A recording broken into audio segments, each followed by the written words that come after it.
Thank you for visiting Past the Wire TV, the YouTube channel of PastTheWire.com.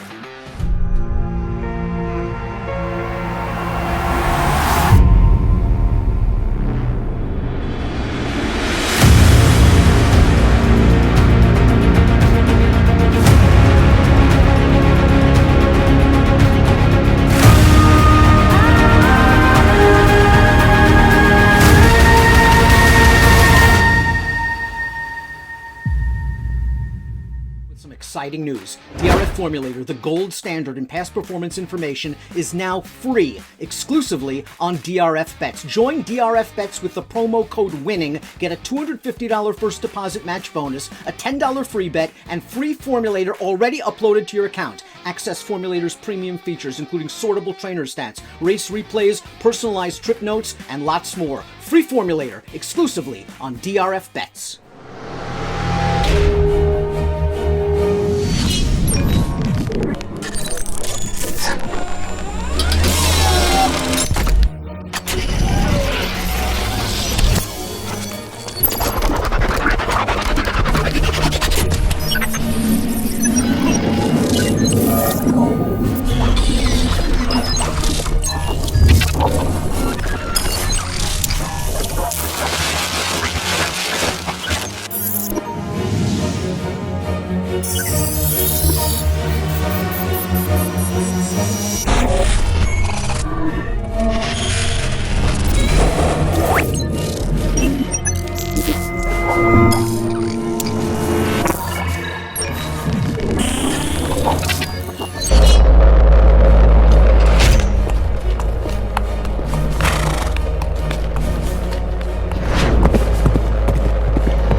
Hello, everybody. Welcome to another episode of Past the Wire's podcast, Gate to Wire.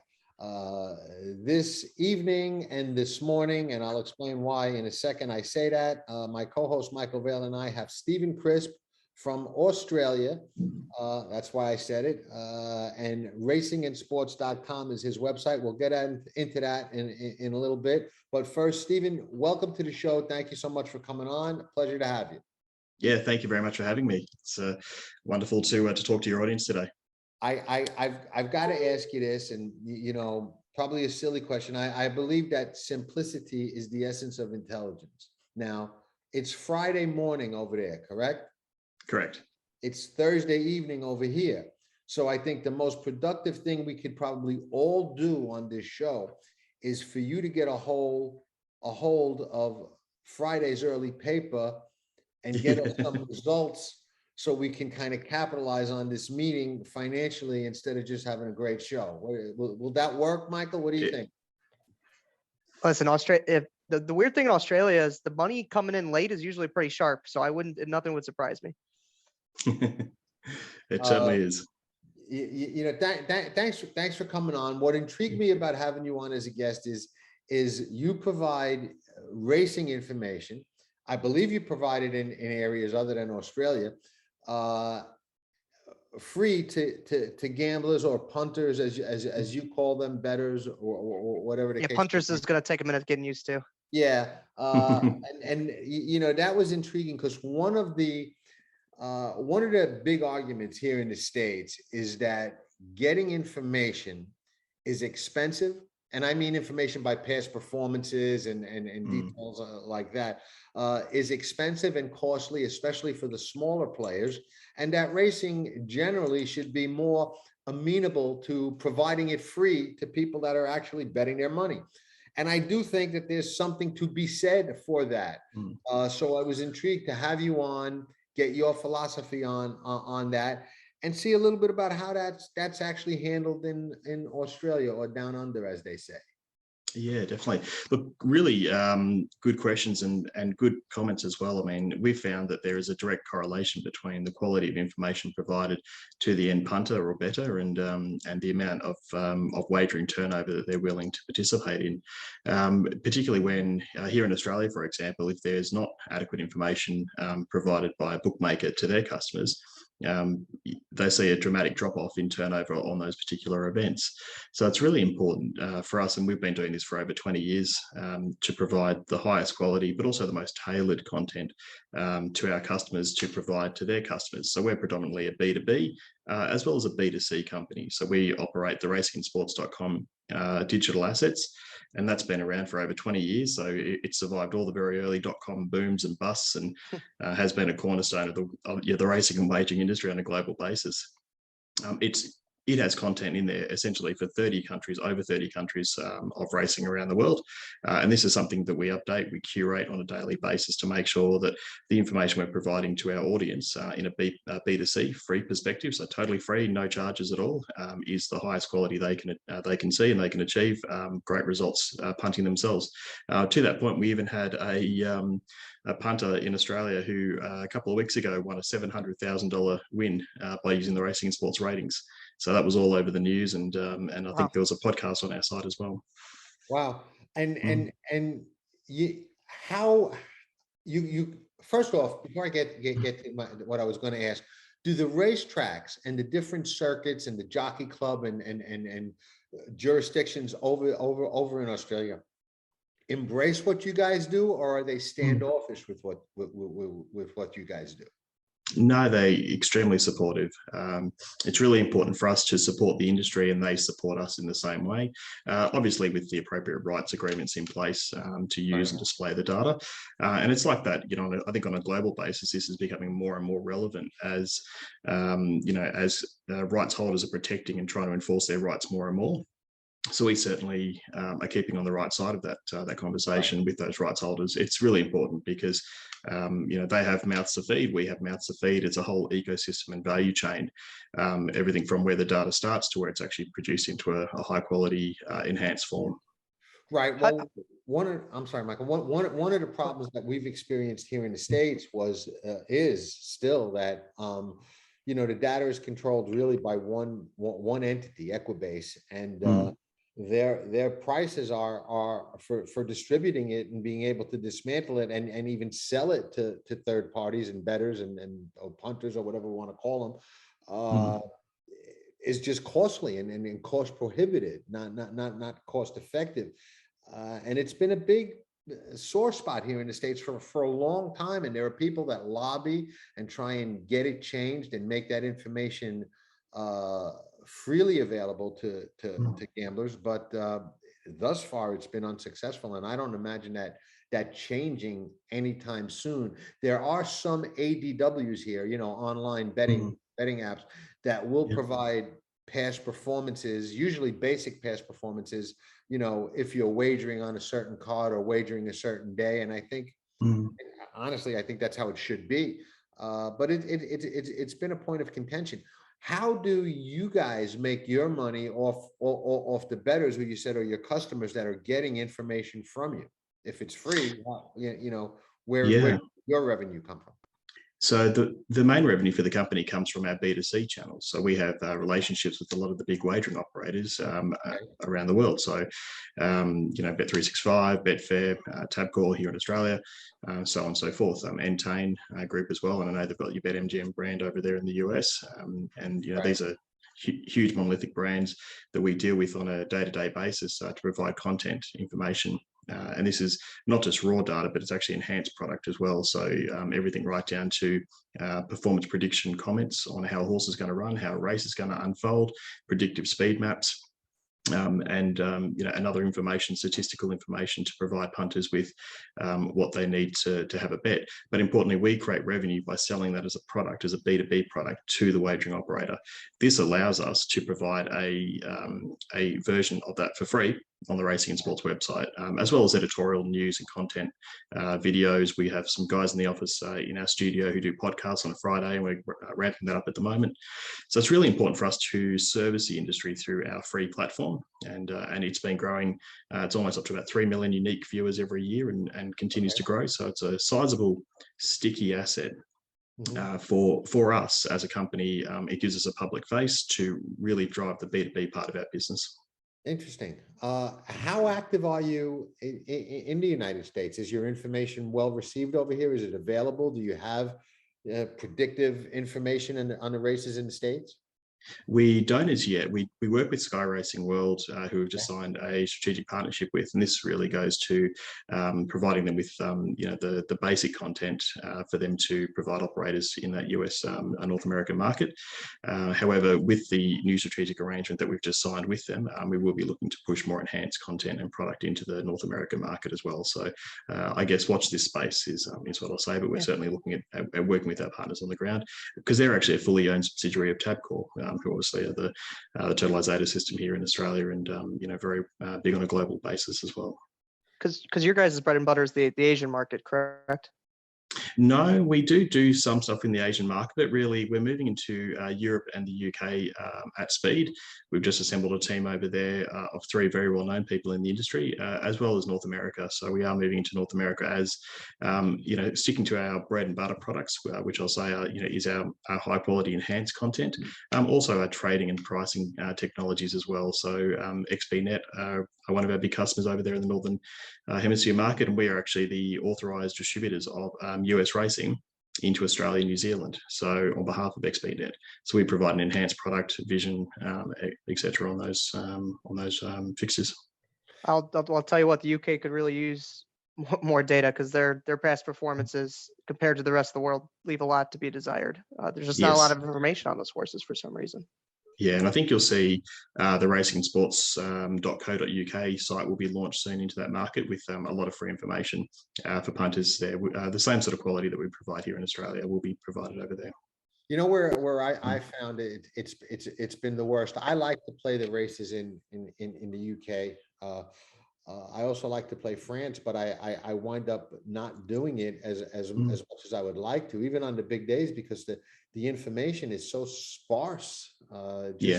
You just can't get a lot of information. So I go mostly on replays, and even a lot of those are challenging to find. It's weird, John. I don't know how they bet in France, to tell you the truth. Well, it's look, France is interesting, and we were actually fortunately very dialed into the French market. So we probably have the most comprehensive French racing database anywhere on the planet. That's good to know. I'm going to be looking to you guys around all the time. Come to the racingandsports.com website, and you'll be able to look it all up. But we certainly, we love the French racing. It's a great product, and I think there are great ambitions to push that, particularly into the US market. I think the time zones work really well for that product to stream into the US. And if you can just get the information, you'd feel more confident, wouldn't you, about having a bet, putting a dollar down. Absolutely. I got to ask you, Stephen, and I really want you to be honest, even if the answer is not good, because I think people here would rather hear the real answer than any kind of fluff, if you know what I mean. Sure. Racing in the United States, how is it perceived in generally in Great question. Australia?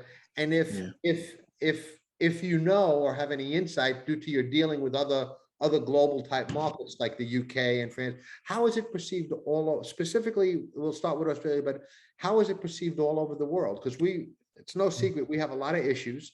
Australia's got some issues too, though they do make the news here a little bit. But I don't know that you guys take the lead from us in that area.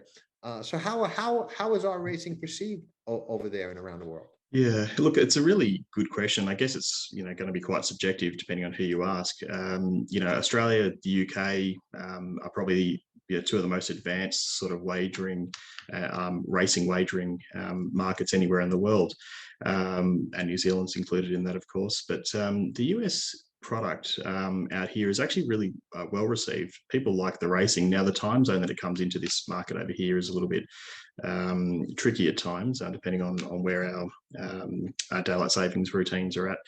But the product generally is really well received. I think the challenge has been in the past is getting appropriate information and data to actually be able to understand the racing in a format that Australians can read and understand, and then have a chance at having a bet.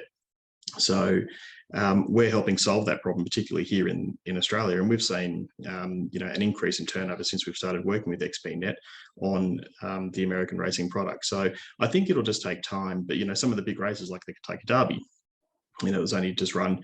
I think there's a lot more knowledge around those events, A, taking place, and B, being offered to consumers here to actually have a punt on.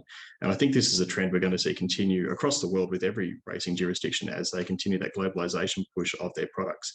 So the US is no different to Australia in that we are pushing Australian racing to as many countries around the world, and the rights holders are pushing, obviously their rights and making sure that money is flowing back into the Australian racing community in some way, shape, or form.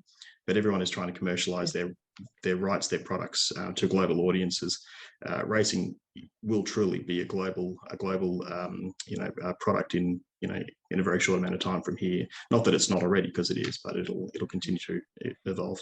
Do you see the Australian market tending more towards, on the American side? Do they tend towards betting more turf racing because that's what they're more familiar with over in Australia, especially? And I would argue Australian, you guys really excel, especially in the turf sprinting division. Correct. And obviously you don't have as much dirt as we have over here. Is that where you see a lot of the wagering coming from? I do, yeah, absolutely. Particularly, here in Australia, that's what everyone expects and they understand. But dirt racing as well, I think, it's an education process, particularly for new punters who are looking at dirt racing. What are the characteristics of a dirt track that differ from a turf track or a synthetic track? So, they're all characteristics that do play into a result, and certain horses run better on, here in Australia, on wet tracks, on heavy tracks, as opposed to good tracks. So it's really just understanding how those things play out and giving the punter the information so they can find that edge. And there's nothing better than when you see something in analytics or data that says, oh, I think this horse has a chance. I think this has been missed. And you put some money on it and it comes in, places or wins. It's a great feeling. Absolutely. Absolutely. Before we went on camera, Michael brought up something that was interesting about the photo finishes in Australia being excellent, I think, and ours sometimes not being. What's your take on our technology up against Australia's technology? You have any observations in that area? Are we in the US lacking and lagging behind in technology to some of the other markets? Look, I do know that in the US results can take a lot longer to come through than here in Australia. We, I guess, have it down to a very fine art. The technology, and I'm not sure how the technology differs. So that's actually a really interesting question. And I assume they are different. But a lot of time I can assure you they're different. And I was going to say, anybody because Australian racing comes on around like 11 to midnight around here. So if you've had a really bad day, that's your kind of degenerate, try to catch up, and that's some Australian racing. And it's like, not only do you get the results right away, your announcer, who's awesome, by the way, I don't know his name, but he does all the Australian ADWs over here. He knows right away. And it's like a couple seconds and the photo finishes in, and it is over in the US. I'm pretty sure they still take a photo over here and they run it. They still have photo runners. I'm convinced that's what we still have. Right. Like, I don't know why it takes so long. Quite possibly. Maybe you should send some of you guys out to Australia to do a bit of a recce on the technology used. But look, Australia certainly has it down to a fine art. And when you see races that finish, and sometimes there's the thread across the line, and you couldn't split them. But when they do the photo finishes, and they come out really quickly, within a few minutes typically, and and the punter, more importantly, can see very clearly how they've made a decision. I think that's really important for the transparency as well. Exactly, because it's the decision and then the actual photo. We see the wire tilted too, right? They show the photo finish and the wire is not straight for some reason. Yeah, it can be hard to tell, and I know in the US that's right. Some of the finishes aren't straight on; they're not 90-degree lines. So it is very tricky. How long do you, when you have an inquiry over there, okay, or stewards are looking at a race, does that take a long period of time, or are those rulings pretty quick as well? They've started to, I mean, they have been definitely speeding them up. It depends what the issue is and how much time they need to interview, jockeys and get to a determination. But look, again, everyone is interested in getting to the right result, I think, first and foremost, and then speed is a very close second. So they're not holding up results, they're not holding up the flow of the events, because I think that's also important.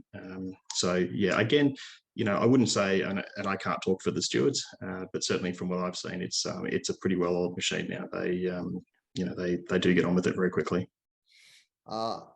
When it comes to flat racing, we have what's often referred to as the most exciting 2 minutes in sports. And I take some pride in that, because when they say it, they don't say the most exciting 2 minutes in racing, they say in sports. I don't know that we still can make that claim with any degree of accuracy, but it is still the Kentucky Derby, and it is an exciting 2 minutes. But you guys have a race, especially this year, right? You guys have a race that I think you say the race that stops a nation. Is that what they say about that? They do. That's how they talk about the Melbourne Cup. First of all, is Flemington as gorgeous as it looks on TV? Because oh my God, it looks amazing. It is. It's a phenomenal course, and they've invested a lot of time and effort. The flowers alone, I mean, it is staggering the amount of work that would go into curating the place, not let alone the racing that they also put on. It is a great, one of the. If you haven't done it, I suggest you get on a plane this year and come over and spend some time in Victoria and do the Melbourne Cup. I've been thinking about going to the Melbourne Cup for, I don't know, about 25, 30 years. And I'm going to do it at some point, God willing. I just haven't gotten around to it yet, but I do really want to go to the Melbourne Cup. I think, for me, it comes down to 3 races. Okay. And I've been to 2 of them, the Arc, the Derby, and the Melbourne Cup, I think are probably the 3 toughest races to win. As a, for a horse rider trainer, I have a hard time separating those 3. A lot of people say the Derby, a lot of people say the Arc, a lot of people say the Melbourne Cup. I think all 3 are extremely difficult races to win and quite an accomplishment. Yeah, absolutely. Agree? Yeah. Yeah, agree. I mean, they're all very different as well. I mean, and I think that's part of the. I wouldn't say novelty, but part of the amazingness of the industry is that it operates differently everywhere around the world, and every you don't want it to be the same everywhere. That's right. Yeah, everyone puts a spin on it themselves, and it does become something we say, I want to go to this event to see how it's run there. And I've been to the races in France, I've been to the races now in the US, obviously Australia, I've been to the races here, and I now have a bug where I want to travel to as many different race courses, not even for big meetings, just to see how they operate around the world. And I think this is going to be, the Irish Derby. Again, it's a fun one, and for a whole bunch of different reasons. Just because the Irish are a little bit crazy and a lot like Aussies a lot like the Aussies in a lot of ways. So they have a lot of fun, and it does make it spectacular when you can actually go and enjoy those different features and functions. Oh no, absolutely.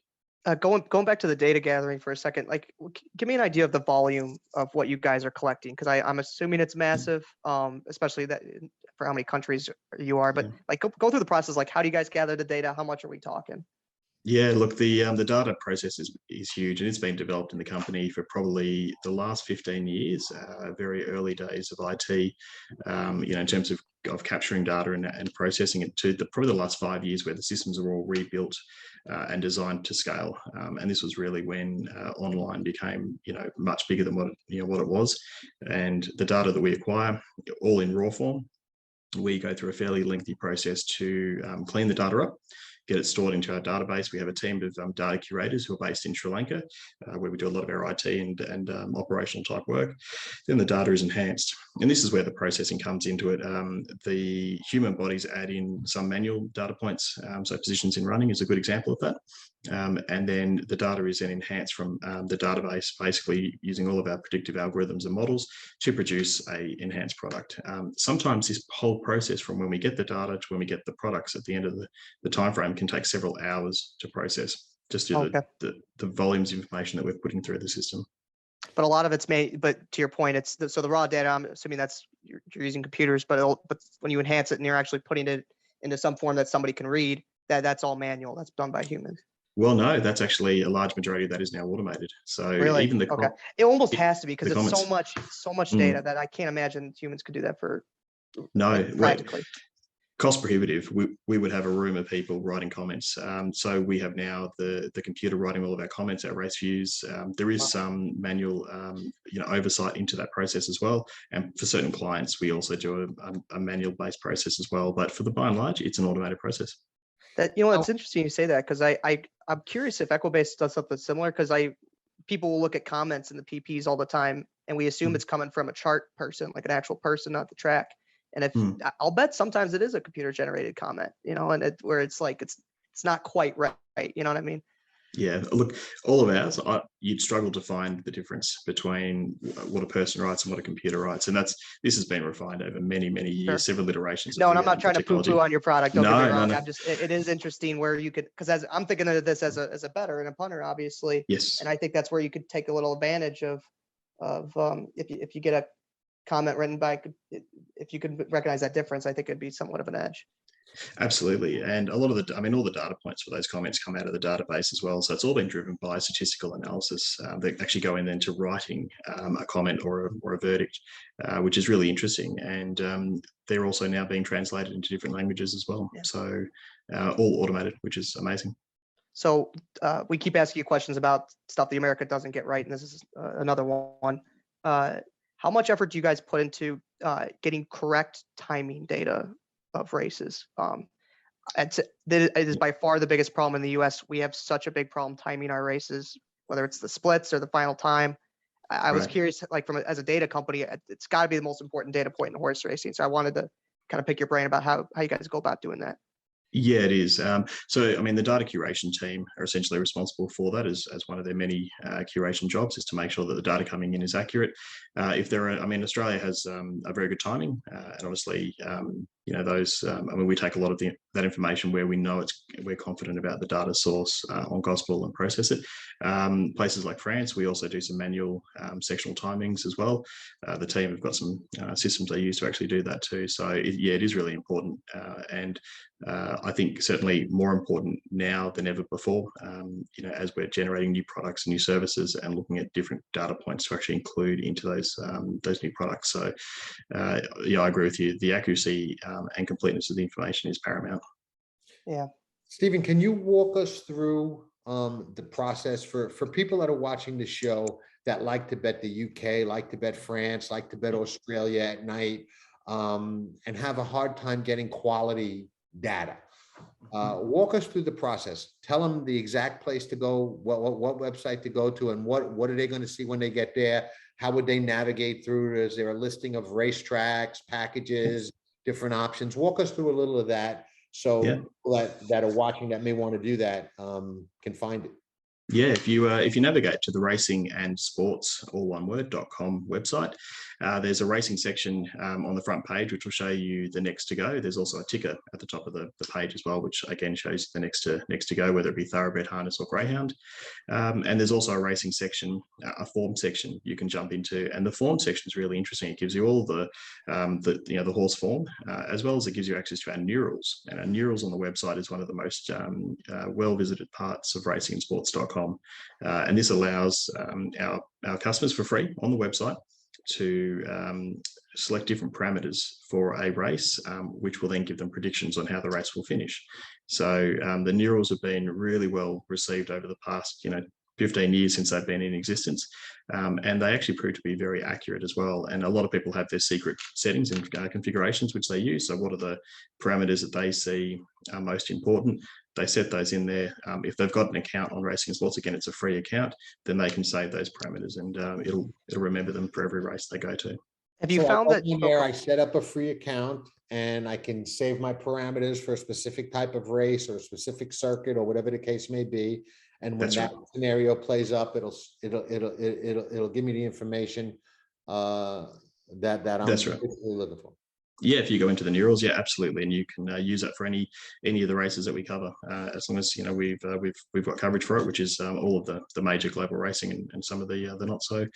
You'll find that you can actually pick a few winners. So now, are you in the UK yet, or is that just launching? No, we are launching the digital platform there in the coming weeks. So I think it's due for launch in late May, early June, just before Ascot, because we're actually traveling over for Royal Ascot this year. So that'll be Awesome. that'll be So nice. will Yeah, the it's a new information great event. be available for Ascot if things go well? Correct. It will be, absolutely. Wow. That is the plan. Because like John, like you said, you want to go to those 3 races. Like I would love to go. I've been lucky enough to go to the Derby. I'd love to go to an Ascot meet, and I would love to go either Randwick or Flemington. I don't care which meet, but if it's Melbourne Cup, it's even better. So Yeah, the Ascot's awesome. Ascot is for great. the old-fashioned players, if they wanted to, they have an account on racingandsports.com, and they have their data for a particular day, and they're going to the races that day. They don't want to bring their computer. Can they print that out and carry it the old-fashioned way? Certainly can. Yep, there's printable sheets as well, race cards that they can print Wow. out, and that's got all the information on there. So yeah, for the old school punters, and we certainly have a lot of those, a lot of the old, who like to do it the old-fashioned way, and that's great. So we're trying to, and it's a good point, we're trying to actually balance our products now to service the existing community who have grown up with us over the past 20 years, but also the new community and new younger demographic. Your under 30 demo is is probably the most underrepresented in horse racing. We're trying to really build out. I can concur. That appeals to them, and it's really important because they're the next generation of enthusiasts that we need involved in the sport. Right. Have you found that your particular product is best suited for a certain type of pool? So are you guys really good at picking out winners? Are you better at picking, vertical wagers, or I know you don't do a ton of horizontals overseas, but I was just curious because obviously you mentioned that guy hit a big bet. What have you guys found that your product really is great at doing? Oh, it depends how you use it, and I guess going back to the neurals, I mean, you can sort of put in your own parameters and your own price line as well. So you can actually do a lot with the capabilities that we've got, and I think it doesn't really lend itself to any one particular type. I think it's definitely in the hands of the user, which is probably part of the value proposition for the features on there. Is there any calling for more horizontal wagering overseas? Because it's by far the most popular wager here nowadays. There are still some vertical players. A lot of the older school players still like the vertical racing. But I was wondering, is there any call for that over in Australia or in the UK? What do you mean by horizontal wagering? So meaning like a pick 5 or a pick 4 where you're trying to pick just the winner in multiple 100%. races. Yeah, sorry. Multi-race wagering is multi-race wagering. 100%. Yeah, and this is where the young demographic is really finding the product appealing. So this is definitely growing here in Australia, as well as I assume in the UK and European markets as well. They're probably a little bit different, but I would say that the trend is the same over there. Absolutely. Are you a pari-mutuel system or bookmaking system? We have a pari-mutuel, which is Tabcorp, run the Australian pari-mutuel, and then we have obviously the large corporates who run fixed bookmaking as well as a derived product as well. So you have in Australia, I have my choice. I can bet into the pari-mutuel system, or I can bet fixed odds with a bookmaker. Absolutely, yep, anywhere you want. So that's phenomenal, Michael. That's how it should be. See, it's good, but I get nervous with fixed odds because when it's fixed odds, you're playing against the bookmaker. Right. And in the US, we have a big problem with certain books basically excluding any winning players, or they'll limit your bet size. The beauty of a pari-mutuel, right, is you can put as much down as you want, no matter when you want, and you'll never have to worry about getting kicked out. Do you guys experience problems like that where you get winning players that can't get down bets with certain books? 100%. Yeah, the Sharpies are pretty well known in this part of the world. So the Sharpies, I like that. Yeah, I think they still do get on, but it's not anything like what it used to be. Let's just say that much. But the tab's great. I mean, they obviously provide a product that allows people to get that money on, but it's not the same as dealing with one of your large corporates. Yeah, and it's changing a little bit in the US. We're having disruptors, Circa Sports for one, and a couple others. But it's something I get nervous about in horse racing because I never want to see that. I'm not a professional by any means, but John was a professional for 30 years, and I can't imagine you trying to get down and you just wouldn't be able to, John. I know. Yeah. It's a fascinating concept. I love it. I love the option would be nice. I am with you there. Like that's kind of the competition itself. I think the competition is good. you know, what I really wanted to take off in the US, and I don't know if you have it in Australia or not, but I love the exchange wagering. Okay. I Yeah. love where I can offer odds on a horse that I don't think is going to win, for argument's sake. You know, in a big race, let's say there's a horse in the Melbourne Cup that's 4, 5, or 6 to 1 shot, you know, and I don't like that. I don't think he's going to win. And I have the money in the exchange to back it up. And I say, hey, I'll give you 10 to 1, you know, and I become the book, you know. Yeah. I love I'm the that captain concept. now. Yeah. You know what I mean? I love that concept. I mean, there have been times through my wagering career, okay, where I would have gone 100% all in against a horse, okay, and offered very generous odds where, you know, if the money's there, why wouldn't you take them? I'm going to offer you more than anybody else. And, you know, I've never once said, I'm glad they didn't have that. Every time that in my mind, if I was able to legally do that, I would have done it. I would have won. And I'd probably be doing this recording from some beach in Tahiti. Hey, you're in Florida. You're not doing too bad. Yeah. But, you know, it never really took off. And I see the inherent problems with it. Because it does lend itself to nefarious type of activity, you know, and you know, I was never able to figure out the way to kind of prevent that or police that. But the concept itself, if it was all on the up and up and was able to be properly regulated, is a tremendous new opportunity for gamblers and horse players and real sharp students of the game that you know, are willing to make those kind of wagers. But yeah, absolutely. Wagering there at all or no? We do. We have Betfair who do Oh, okay. So the exchange here in you Australia. you know what I'm talking about. We do, yeah, and it's great. And look, it does, and you're exactly right though. That model only works in a highly regulated environment where, you know, there's people watching, there are checks and balances. And I do remember. I think, come to think of it, I think I do remember of a couple of incidents, maybe in Australia, somewhere else, where people were either investigated or called out, or I don't know, you know, what came of it, but looked at as, hey, wait a minute, you know, this. That's right. Might not have been on the up and up. And you know, horse racing gets a very bad rep for that kind of stuff when it happens. But there's not a business around that involves exchanges of large amounts of money in cash that doesn't at times have those issues, you know. No, that's right. Well, racing is highly regulated, you know, particularly here in Australia, but the UK and also the US. I mean, where there are a lot of people looking at financial crime, and you know, every conversation we have with bookmakers involves in some way, shape, or form, you know, the obligations around anti-money laundering and you know, and all the regulations that go with that. So it's very front of mind, and all the large corporates, particularly here in Australia, are, you know, very conservative. They're very much working with the regulators to make sure that you know, all of those hygiene factors for the industry are upheld, because it's in everyone's interest to, to keep the standard. I know Australia's strict. You can't even move there. You won't let people move there. We'll make an exception for you, John. Be careful. I'll hold you to that. One of the reasons why I don't go to the Melbourne Cup, I very rarely go to a place and I've been on a lot of places in the world. I very rarely go to a place that if I like it, I can't stay. Yeah. I find that insulting, because I'm the kind of person, I can go somewhere and say, you know what? I like it here. I don't want to leave. But that's a very Brooklyn attitude, by the way, John. I love it. It's about as Brooklyn as you could have gotten right there. You never know. Like, I'm here. I want to stay. What's going on? Here? I don't want to go home. You know? This is my home now. You know, I get an apartment and that's that. Your New Yorker came out there, and I love it. But no, you guys have but a lot of people don't realize that Australia has one of the strictest immigration policies in the world. It does, yeah. It's I think you guys got a bigger social safety net than we do, I think, so that's probably why. Yeah, we do. And look, I mean, it's not a insurmountable challenge, but I think it takes time to get the permanent residency here and things like that, and get your citizenship. And yeah, it's a long process. Right. I don't like spiders. I don't know if I could live in Australia. I could live. I would love the beach, but man, you guys got some wicked stuff.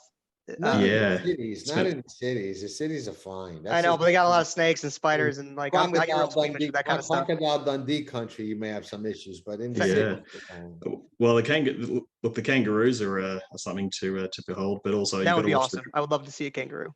You got to watch drop bears, though, guys. They're the ones to watch. See, I don't have problems because I stick to the cement. You know, I stay within once the cement ends, I stop. So Yeah. no problem. To kind of round out the conversation here, bring it back to racing and sports. So where do you guys see yourself going in the future? I know you're trying to expand markets, but what about your products? Like what do you see yourself going in the next 5-10 years? Yeah, really driving the products into that under 30, under 35 demographic, really trying to innovate, what we do for our B2B customers and provide them something fresh, something new, and something very customizable to them as well. That's really the aim of the game. Our wagering technology side of the business, our trading and pricing capabilities are evolving really nicely, and we're forming some really good partnerships as well as clients in that space. So, it's continuing what we do. We're not trying to get too far from our core business, but certainly moving into the US, the UK at speed over the next 3 to 5 years. I mean, now that we're a listed company on the Australian Stock Exchange, it's really given us the mandate to grow the business, and that's sort of what we're doing. So we've brought on some really good people here in Australia, obviously the UK. We've got our partnership in the US. It's a really exciting story from here, and just continue to innovate and drive the core products that enable people to bet confidently on an event.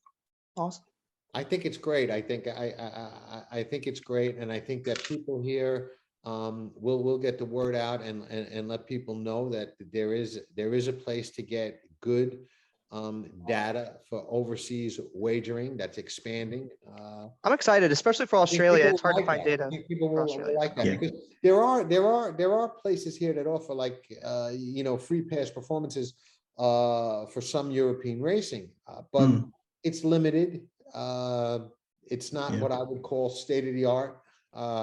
Nothing like the models and algorithms that you have and the different parameters and things like that. So I think that's something that would be welcomed by a lot of people like myself that like to play those other jurisdictions. So I like what you guys are doing. It sounds great, and I like that you've got a business model where the information where you generate your income, but not through the bettors, and they're able to get that information for free, and yet you're still generating the income to provide it. So that's good. Sure.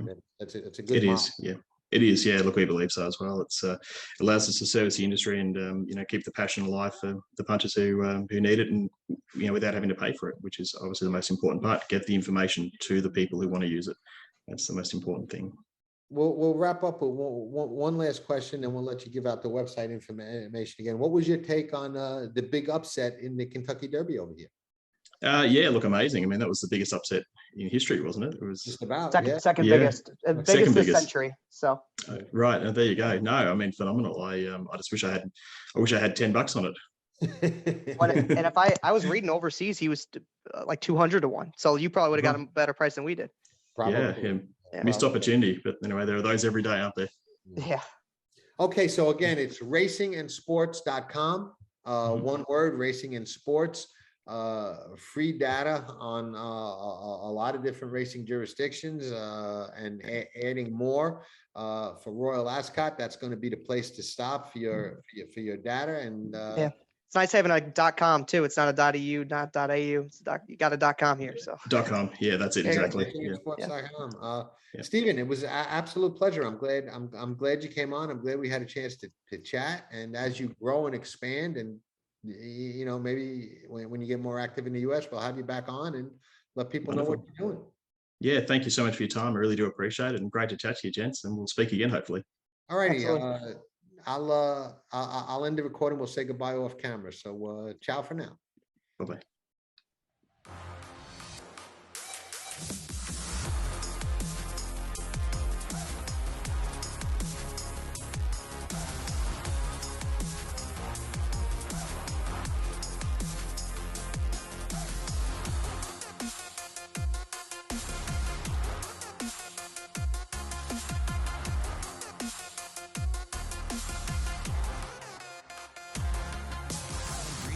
To the best and hope for the best. Vacoma broke well on the outside, and but you don't expect to get speed like this. Inside, Vacoma continues to battle on down in the rail. It is Vacoma who's going to win the Met Mile. Nobody does it better.